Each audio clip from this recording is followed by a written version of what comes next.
Morning I found out I had $2.3 million sitting in a settlement account. I was eating a gas station sandwich in my car outside the hospital where I worked as a nursing aide, trying to decide if I could afford to buy coffee. My attorney had called at 7:42 a.m. The lawsuit had dragged on for 3 years, ever since a drunk driver blew through a red light and destroyed my left knee, my savings, and most of what I thought my life was going to look like. I'd had 2 surgeries. I'd lost the lease on my apartment. I'd moved into my mother-in-law's house with my husband, which was supposed to be temporary, and which had turned into something else entirely. When my attorney said the number out loud, I didn't cry. I didn't scream. I just sat there with that sad triangle sandwich in my hand and said, "Can you say that again?" He said it again. I drove to work. I clocked in. I changed an elderly man's catheter bag and helped a woman named Gloria eat her breakfast. Because her hands shook too badly to hold the spoon herself. I went through my entire 9-hour shift without telling a single person. That was the first decision I made. And I think it was the right one. I need to back up, because the settlement money is not actually where this story starts. This story starts about 2 years before that, right around the time my husband's family figured out that I was, as his mother put it, a financial drain on this family. I had married into a family that cared enormously about appearances. My mother-in-law hosted dinner parties. My husband's sister had a curated Instagram and a husband who wore loafers without socks even in January. My father-in-law had been a commercial real estate developer for 30 years and made sure everyone in a 5-mile radius was aware of that fact. And then there was me, a nursing aide from rural Georgia who had met their son at a community college pottery class, of all places, and had the audacity to fall in love with him.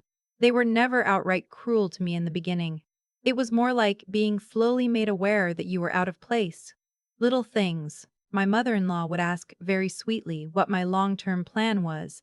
My sister-in-law would talk about their childhood vacations in front of me with this particular smile, like she was enjoying something I had no access to. My father-in-law once asked me what my parents did, and when I told him my mom cleaned houses and my dad drove for a freight company, he nodded the way you nod when someone tells you the weather is going to be bad. My husband. I want to be careful here because he's not the villain of this story, but he's not the hero either. My husband had a way of going quiet when his family said things like that. He'd look at the table or his phone or somewhere across the room. He never defended me, but he also never piled on. He just sort of absented himself from the moment. That probably should have told me something. When the accident happened, I was 28. I was riding my bike home from a double shift. The driver was 22 and had a blood alcohol level of 0.19. My knee was shattered. I had to relearn how to walk twice, once after each surgery. The medical bills ate through my emergency fund in about 6 weeks. And then they just kept coming. My mother-in-law offered for us to move in, just until you're back on your feet. She said it generously. She meant it generously, I think, at first. We were given the guest room at the end of the hall and told to treat the house as our own. That lasted maybe 3 months before the guest room started feeling like a holding cell. She would sigh when she saw my physical therapy equipment in the living room. She started mentioning, offhandedly, things about the cost of groceries. She once asked me how much my medications were and then looked at my husband when I answered, not at me. Like the number was something he needed to be warned about. Like I was a liability being itemized. My sister-in-law flew in one weekend to visit.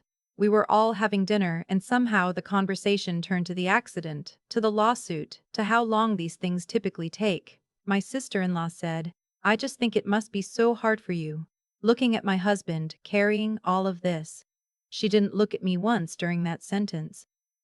My husband did his disappearing act into his phone. I excused myself to use the bathroom and stood at the sink for a few minutes, just breathing. The only person in that house who ever spoke to me like I was actually a person was my husband's cousin's wife. I'm going to call her my cousin-in-law, even though that's not technically the right term. She had moved to the same city about a year before the accident for her husband's job, and we'd gotten to know each other at family events. The kind of knowing that happens when two people are both clearly on the outside of something and find each other across a crowded room. Her name was Ren. Wait, no. Her name was, I have to check my notes here. Her name was Lena. Except Lena is on the list. Let me think. Her name was Sable. I know that sounds unusual, but it suited her. She was a kindergarten teacher with paint perpetually somewhere on her forearm, and this laugh that came out of nowhere and was slightly too loud for whatever room she was in. Her husband was a quiet man who loved her in that steady, unshowy way that is actually the best kind. Sable never treated me like a case study. She'd text me memes about bad hospital food when she knew I had appointments. She drove me to two of my physical therapy sessions when my husband had work conflicts. She once dropped off a bag of groceries outside the guest room door. Just left it there with a sticky note that said, "Don't tell anyone, eat the good crackers first." Because she'd noticed that I'd stopped coming down to dinner when my mother-in-law was in a certain kind of mood. She had very little. Her husband's company had gone through layoffs that year. They were stretched thin. She once mentioned, almost casually, that they'd paused contributions to their savings because things were tight. She said it without any self-pity, the way people who have always had to be practical about money talk about it. I kept that information in my heart for reasons I didn't fully understand yet. The lawsuit settled in March. The number was $2.3 million, minus attorney fees and medical liens, which brought the actual deposit to about $1.6 million. Still more money than I had ever seen. More money than my parents had made in their combined lifetimes, probably. I did not tell my husband right away. I know how that sounds, but I want to explain my thinking, because it was deliberate. I had been living in that guest room for almost 2 years.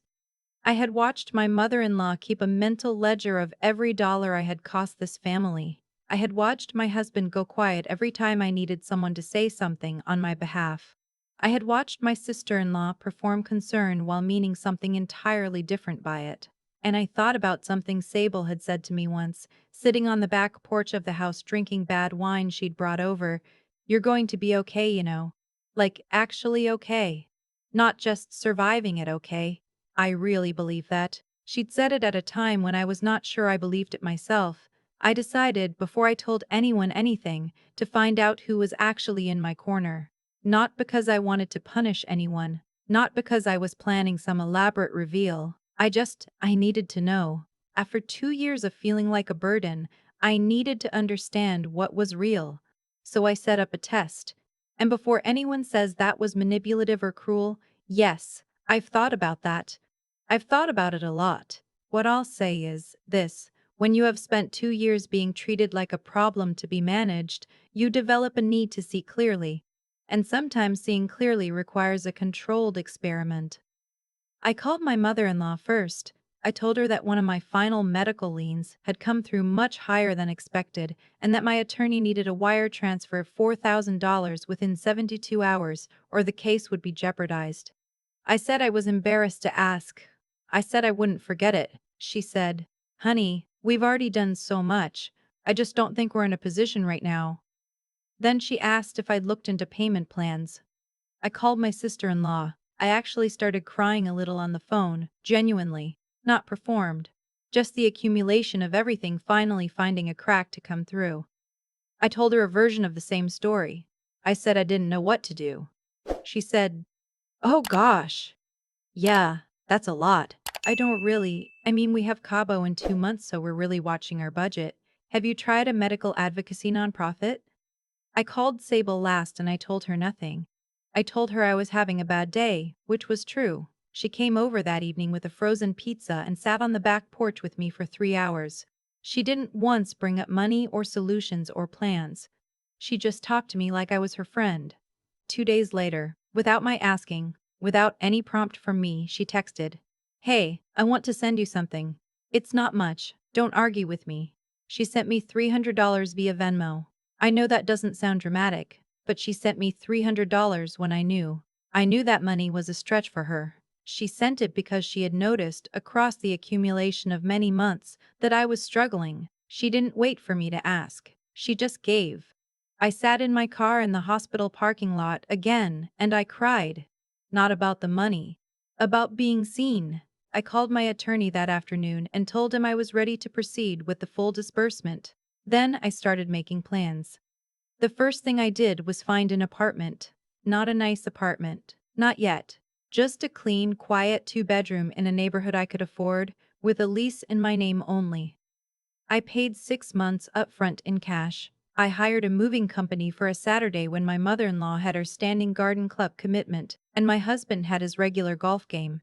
I moved out every single thing that belonged to me. My clothes, my books, the little collection of succulents on the windowsill, the physical therapy equipment my mother-in-law had been sighing at for a year and a half. I left the guest room completely bare. I left a note on the kitchen counter that said simply, "Thank you for the roof. I'm well." R was me. My name is Remy. I turned off my location sharing on my phone, which my mother-in-law had talked me into enabling for safety during my recovery, and drove away. I didn't hear from my husband for about 4 hours, which told me something. When he finally called, he was more confused than upset. He kept saying, "Where are you?" like the logistics were the point. I told him I was somewhere I could breathe and that we needed to talk, but not yet. I said I'd be in touch. That was a Tuesday. On Thursday, I called Sable. I told her I needed to take her to dinner, just us. And that I had something I wanted to tell her and also a proposal. She laughed and said, "A proposal?" And I said, "Not that kind." And she said, I was flattered for a second. We went to a Thai place we'd been to maybe 5 times before. About halfway through the meal, I told her about the settlement. I told her the real number. I watched her face go through about 6 expressions in 4 seconds. "Remy," she said. "I know." I know." She reached across the table and grabbed my hand. She didn't say congratulations. She didn't ask what I was going to do with it. She just held my hand for a second and said, "You deserve this. I need you to hear that. You've been through so much, and you deserve this." And then I told her the other part. I told her what I wanted to do. I had spent some time, in those 2 weeks after the disbursement, thinking about what it means to be someone's Sable.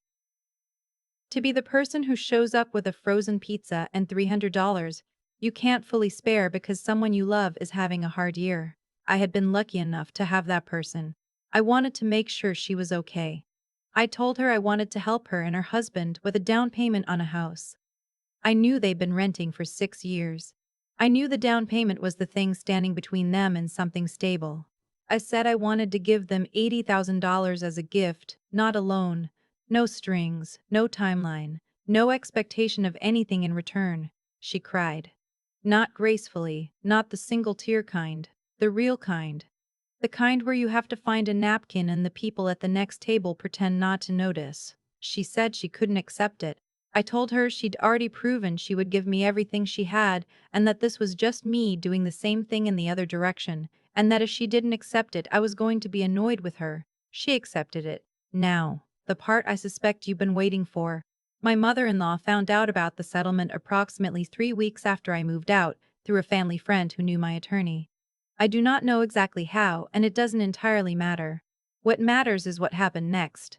She called me 9 times in one day. I let them all go to voicemail. The first 2 were measured. By the 5th one, the warmth had dropped out of her voice entirely. By the 9th, she was saying things about how she had supported me through so much, and how she deserved to know what was going on with this family. I was not part of her family. I had been a guest in her house. There is a difference. My sister-in-law texted me a wall of text that I read once and did not respond to. The gist was that everyone had sacrificed so much for me, that I was being ungrateful, that the least I could do was have a conversation. There was nothing in it about the $300 Venmo I'd gotten from Sable or the frozen pizzas or the physical therapy rides. There was nothing about any of the things that had actually mattered. My husband came to my apartment. I let him in because I still loved him, I think, in the diminished way you can love someone you've watched let you down over and over. He sat on my couch, a couch he'd never seen before, and looked around the apartment like he was doing math. He said, "I just need to understand why you didn't tell me." I said, "I think you already know." He was quiet for a long time. Then he said, "I should have said more." I should have. "Yes," I said, "you should have." That was most of the conversation. He left and I poured myself a glass of wine and sat on the floor of my new living room with my back against the couch and just stayed there for a while. Not sad exactly. More like exhausted from a thing that was finally finished. We're not together anymore. That happened slowly and without much drama over the following months. He wasn't a bad person. He was just someone who had never learned to stand in the gap for someone else. And I had finally stopped waiting for him to learn. Here's what I want to tell you. If any of this sounds familiar, the test I ran on my family was not about revenge. I want to be clear about that. I ran it because I had spent 2 years genuinely unsure whether the coldness I felt was real or whether I was being unfair. I needed to know, and when I knew, I needed to act on what I knew. I'm 31 now. I own a small house. Not the apartment. I upgraded after a year. I went back to school for nursing, which I had wanted to do for years but couldn't afford before. My knee is never going to be completely right, but it's functional, and I've mostly made my peace with that. Sable and her husband closed on their house 8 months after our dinner. She sent me a photo of them in the empty living room with paint swatches all over the wall behind them. Her husband was grinning in that quiet way of his. She had paint on her forearm. I printed that photo and it's on my refrigerator right now. I do not speak to my mother-in-law. I do not speak to my sister-in-law. That door is not shut in anger. It's shut because what was on the other side of it was never really for me anyway. I do not speak to my ex-husband either mostly. We've texted a few times. He said once in one of those texts, "I think about what I should have done differently a lot." I wrote back, "I know," because I believe him and because knowing doesn't change what happened. And because sometimes the kindest thing you can give someone is acknowledgement without a door. There's a woman I work with now. I finished my CNA certification and I'm 2 semesters into the nursing program, who reminds me a little of how I was 3 years ago. A little too quiet at the break room table. A little too quiet at the break room table. A little too quick to say she's fine when she's clearly not. A little bit like someone who has been made to feel like too much for too long. I dropped a grocery bag outside her locker last week, crackers, the good kind. A sticky note. She texted me that night, "How did you know?" I wrote back, "I've been there. You're going to be okay. Actually okay." I meant it. I really did. I think about Sable's $300 a lot, not because of what it was worth. In the grand accounting of a $1.6 million settlement, $300 is nothing. But it wasn't nothing. It was everything she had available to give. And she gave it without being asked, without expecting anything back, without even knowing whether it would help. She just saw that I was struggling and moved toward me instead of away. That's the thing I keep coming back to. When most people see someone in trouble, they calculate the cost of getting involved. Sable didn't calculate. She just acted. I used to wonder if I was wrong to run that test on my family. I've made peace with it now. But for a long time it felt like a trick. Like something a person with better character wouldn't need to do. What I've come to understand is that the test wasn't about catching anyone. It was about finally being honest with myself. I had been making excuses for the people around me for 2 years, telling myself my mother-in-law was just stressed, my sister-in-law was just self-absorbed, in the way a lot of people are, my husband was just conflict-averse. Those were all true things. They were also the wrong things to focus on. The real question was what I was going to do with what I actually knew, and for 2 years I hadn't been strong enough to ask it. The settlement money didn't make me brave, but it gave me the conditions in which bravery became possible, and I think that's the part I want to be honest about. Because there's a version of this story where the money is the point, and I don't think that's true. The point is that I finally stopped waiting for people to become different than they were. I stopped auditing my own perceptions against their comfort. I packed my things, I drove away, and I chose the life I actually wanted instead of quietly enduring the one I'd been handed. That took something I hadn't fully built until then, not just the courage to leave. Anyone can leave on a good day. I mean the slower, less dramatic kind of strength, the kind that accumulates in small decisions over time, deciding to believe your own experience, deciding that your discomfort counts as data, deciding that being disagreeable is sometimes the most honest thing you can be. I had to grow that, the accident, the recovery, the 2 years in that guest room. As much as I would never choose any of it, it built something in me that I don't think I could have gotten any other way. And the clarity piece. The part where you finally see people for who they are and stop renegotiating that assessment every time it makes you uncomfortable. That took its own kind of work. I had to be willing to know what I knew. That sounds simple. It isn't. It is genuinely hard to look at someone you love and stop arguing yourself out of what their actions are telling you. Sable taught me something without meaning to. She taught me that the people who show up for you are usually not the people with the most to give. They're the people who have decided you matter. That decision doesn't come from abundance. It comes from character. And character, I've learned, is not something you inherit or luck into. It's a choice you make over and over, in the small moments, in the moments that cost you something. I left a bag of groceries outside a coworker's locker recently. Crackers, the good kind, a note. It cost me maybe $12 and about 30 seconds of my time. She texted me that night and asked how I knew. I told her I'd been there. I told her she was going to be okay. I meant it in the way Sable once meant it to me. Not as a platitude, not as something to say, but as a true thing, passed from one person to another like something that doesn't diminish when you give it away.